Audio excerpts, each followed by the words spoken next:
कैसे हैं आप लोग? उम्मीद करती हूँ अच्छे होंगे। मैं एक बेटी के विवाह के गीत सुनाने जा रही हूँ। मेरे यूट्यूब चैनल पर नए हैं तो चैनल को सब्सक्राइब करें और गीत अच्छा लगे तो शेयर करें, लाइक करें, कमेंट करें। तो सुनिए गीत। पारंपरिक गीत है यूपी बिहार का। घे मैं दाखे लैया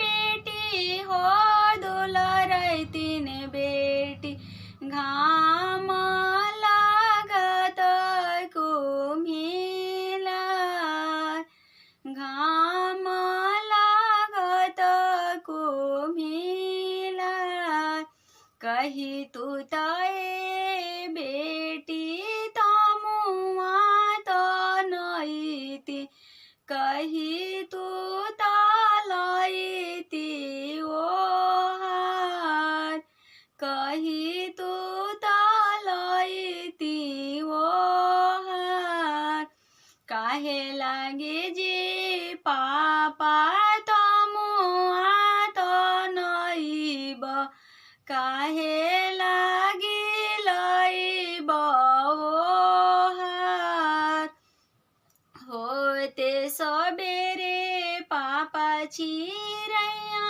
एक बोली है लगबो सुंदर बर के साथ होते सबेरे पापा चिरैया चहचहाई है लगबो सुंदर बर के साथ दूधवो के नेकिया ना दिहालू ए बेटी लगलू सुंदर बर के साथ लगलू सुंदर बर के साथ जानते तरह पापा धियावा पराया काहे के